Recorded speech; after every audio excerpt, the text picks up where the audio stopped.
된 그것을 잡으려고 달려가노라. 아멘. 어느 농부가 시장에 거위들을 내다 팔기 위해 막대기를 휘두르며 몰아가고 있었습니다. 거위들은 농부의 그런 행동에 심히 불만스러웠습니다. 여행자를 만나자 농부에 대해 원망을 늘어놓는데 우리 거위보다 불쌍한 동물은 없답니다. 이 무식한 주인은 아무것도 모르죠. 우리 덕분에 이만큼 살게 된 것도, 우리 거위가 우수한 품종인 것도, 옛날에 로마를 구한 거위가 있었는데 우리는 그 거위의 후손들이거든요. 로마 사람들은 그 거위에게 고마움을 표하기 위해서 거위 기념일까지 정해놓았죠.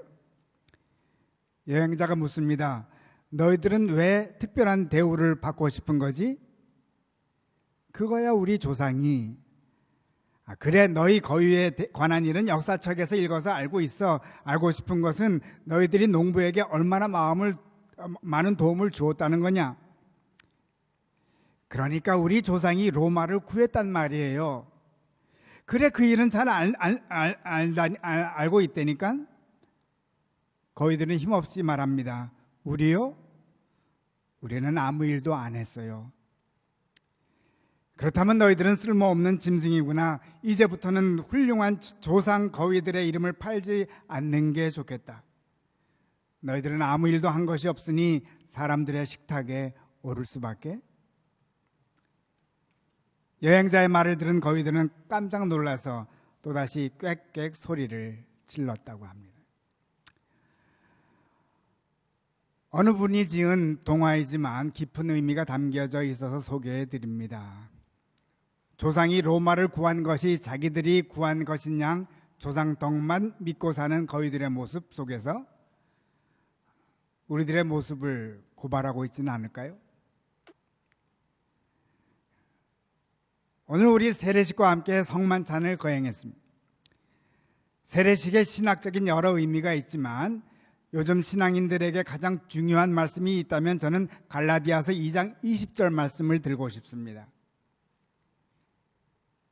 내가 그리스도와 함께 십자가에 못 박혔나니 그런즉 이제는 내가 사는 것이 아니요 오직 내 안에 그리스도께서 사시는 것이라. 이제 내가 육체 가운데 사는 것은 나를 사랑하사 나를 위하여 자기 자신을 버리신 하나님의 아들을 믿는 믿음 안에서 사는 것이라. 세례받은 자들의 삶은 바로 그리스도를 사는 삶이라는 거예요. 그리스도를 사는 삶이 바로 그리스도를 자랑하는 삶이 아니겠습니까? 그리스도에 대해서 말만 하고 입으로만 자랑하는 것이 그리스도를 위한 삶이 아닙니다. 그리스도를 모시고 그리스도를 사는 삶이 바로 그리스도를 위한 삶이고 그리스도를 자랑하는 삶인 것입니다. 이것은 바로 세례받은 자들의 특권입니다. 한편 세례받은 자들이 이렇게 삶을 살게 하시려고 주님께서는 성만찬을 제정하셨습니다. 몸소 떡을 떼시고 잔을 나누시면서 당신의 몸이고 피라고 선포하셨습니다. 선포만 하신 것이 아니라 먹고 마시라고 명령하셨습니다. 주님의 몸과 피를 먹고 마심을 통해서 주님을 살라는 의미입니다. 그리스도가 되라는 의미입니다. 더 이상 주님은 이 땅에 안 계실 터이니 당신의 살과 피를 먹고 마시면서 바로 당신의 삶, 그리스도의 삶을 대신 살라고 말씀하시는 것입니다. 그러므로 세례식과 성만찬은 뗄래야 뗄 수 없는 관계를 갖고 있습니다. 그러면은 그리스도의 삶을 진정으로 사는 사람들의 모습은 어떤 모습일까요? 10절 말씀. 내가 그리스도와 그 부활의 권능과 그 고난에 참여함을 알고자 하여 그의 죽으심을 본받아. 그리스도를 사는 모습을 두 가지로 표현하고 있습니다. 하나는 부활의 권능에 동참하는 것이고, 또 하나는 그의 고난에 동참하는 것이라고 고백하고 있습니다. 그런데 왜 고난보다 사도 바울은 부활을 먼저 언급하고 있나요? 여기에 바울의 지혜가 있습니다. 사실 고난이 먼저입니까? 부활이 먼저입니까? 고난이 먼저죠. 그런데 부활을 먼저 언급하고 있습니다. 왜냐하면 부활을 생각하는 자만이 주님의 고난에 동참할 수 있기 때문입니다. 우리가 오늘 세례식을 베풀었는데 우리가 부활을 믿기에 세례를 베푼 것입니다. 부활을 믿기에 성만찬에 동참한 것입니다. 주님께서 부활하지 않으셨더라면 세례식도 성만찬도 없습니다. 그래서 사도 바울은 계속 다음과 같이 고백합니다. 10절 하반절부터 봉독해드리면, 그의 죽으심을 본받아 어떻게 해서든지 죽은 자 가운데서 부활에 이르려 하노니, 주님의 죽으심에 동참함을 통해서 주님의 부활에 동참할 것을 고백하고 있는 것입니다.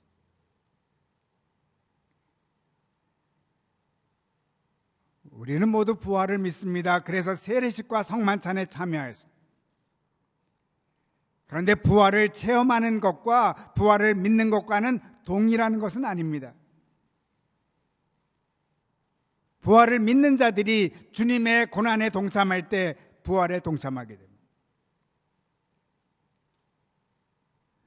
주님은 우리가 부활을 믿을 뿐 아니라 동참하는 삶을 살게 하시려고 세례를 베풀라고 하셨고, 특히 성만찬을 베푸시면서 떡과 잔을 나누시고 이를 먹고 마시라 말씀하신 것입니다. 이를 사도 바울은 순종하였고, 아울러 순종하면 할수록 더 놀라운 체험을 한 것입니다. 다음 귀절이 이를 증명합니다. 12절 말씀. 내가 이미 얻었다 함도 아니요 온전히 이루었다 함도 아니라 오직 내가 그리스도 예수께 잡힌 바 된 그것을 잡으려고 달려가노라.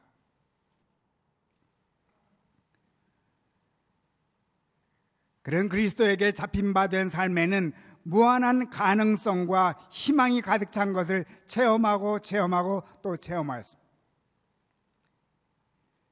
그는 그리스도를 사는 삶 안에 펼쳐지는 무한한 축복의 세계를 보았습니다. 끝없는 신비한 가능성의 세계 속으로 자신을 온전히 내던진 것입니다. 그리고 이 세계는 머리로만 생각하고 입으로만 말하는 사람들에게 주어지는 것이 아님을 너무도 잘 알았습니다. 조상 덕을 믿고 사는 사람들의 삶이 아니라는 것을 잘 알았습니다.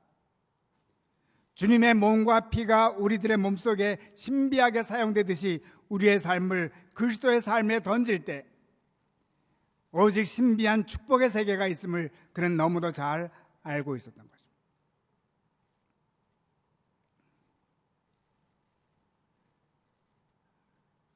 교회 여러분, 우리가 매일매일 사는 이유는 그리스도의 부활에 동참하기 위함입니다. 그런데 이 부활에 동참하기 위해서는 먼저 그리스도의 고난에 동참하는 것입니다. 이것이 바로 세례와 성만찬에 참여하는 축복입니다.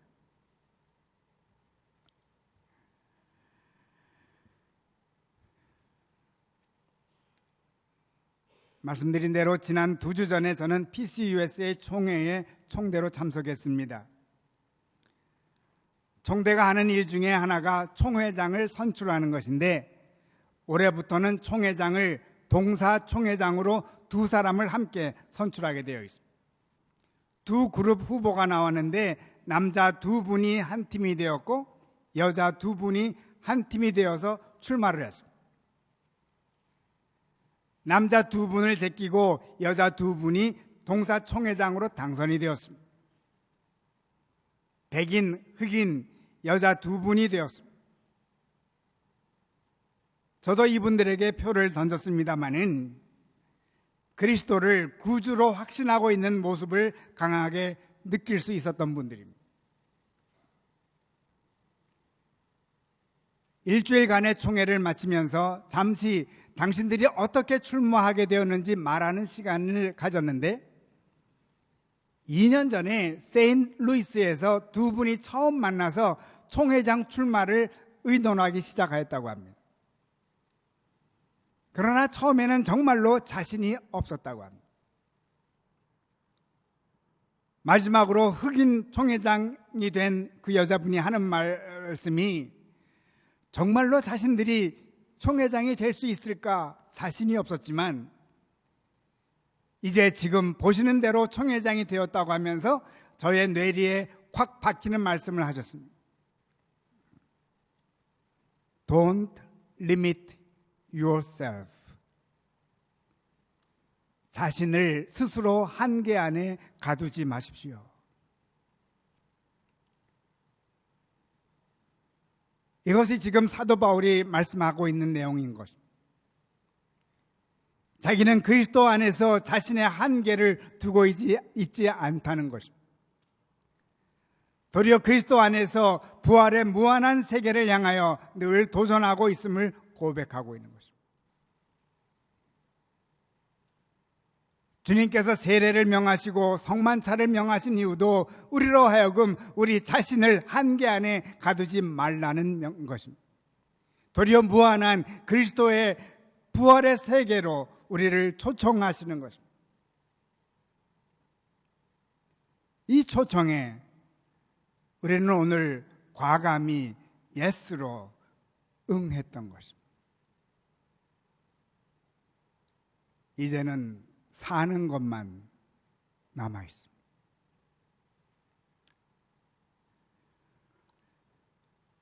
빅터 휴고가 다음과 같은 말을 했습니다. 미래는 여러 가지 이름을 갖고 있다. 약한 자들에게는 불가능, 소심한 자들에게는 미지, 알 수 없음, 담대한 자들에게는 아이디얼. 교회 여러분, 여러분의 미래의 이름은 무엇입니까? 세례 받으신 교우 여러분들의 미래는 아이디얼. 그리스도의 삶에 동참하는 특권이 주어졌기 때문입니다. 성만찬에 참여하신 분들의 미래의 이름도 아이디얼. 부활의 증인들의 삶이야말로 아이디얼한 미래를 약속받은 것입니다. 그러기에 우리는 주님의 고난에 동참할 수 있는 것입니다.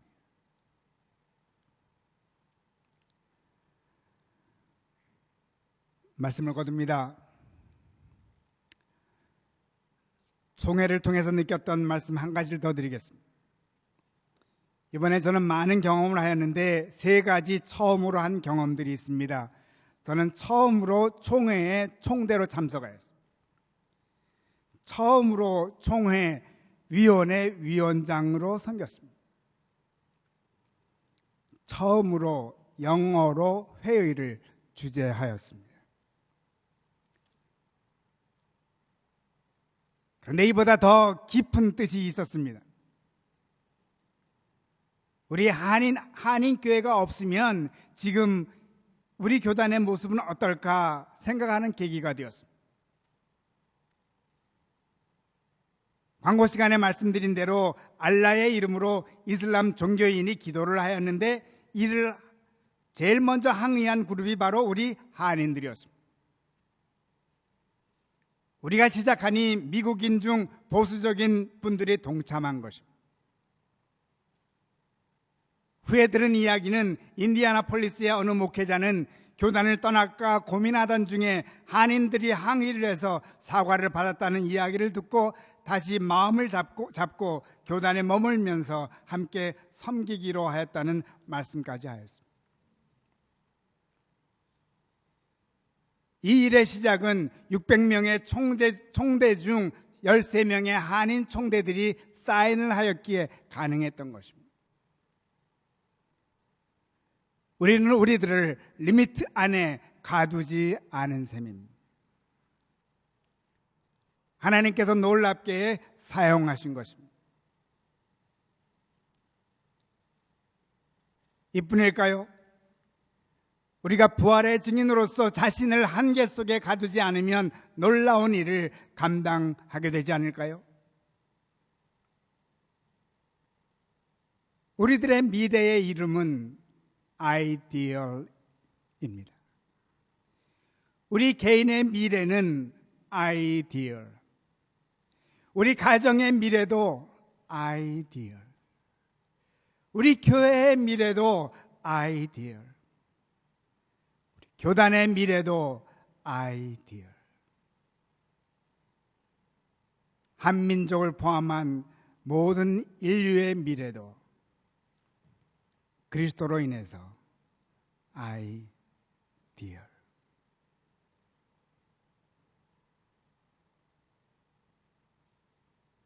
우리들 앞에 있는 부정적인 것만 보지 마십시다.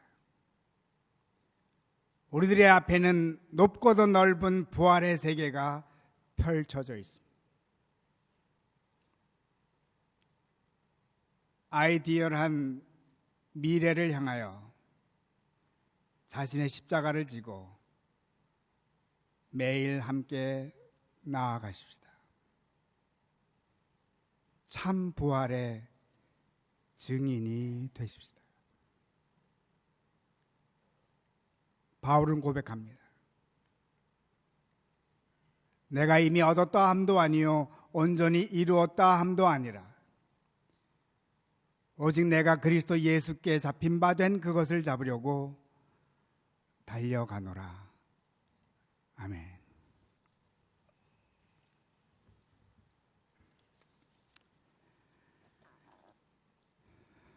아버지 하나님, 하나님의 명령에 의해서 세례식과 성만찬을 거행했습니다. 오늘 유아 세례를 받은 강세훈, 독고별하, 장윤, 새 어린이의 삶 속에 함께하여 주시고 우리 주 예수 그리스도의 죽음과 부활의 놀라운 신비를 체험하며 하나님께 영광 돌리는 새 어린이들의 삶이 되게 도와주시옵소서. 아울러 믿음으로 그리스도를 주로 고백한 서범석, 최영석, 최재원 세 분들이 이제 공식적으로 믿음의 공동체의 한 일원이 되었습니다. 이들의 삶을 통해서 그동안도 영광 받으셨지만 더욱더 놀라운 영광을 받아주시고 진실로 이들의 미래의 이름은 오직 그리스도의 부활의 능력과 함께 놀라운 최고의 삶을 살아가는 이들 모두가 되게 축복하여 주옵소서. 예수 그리스도 이름 받들고 기도드리옵나이다. 아멘.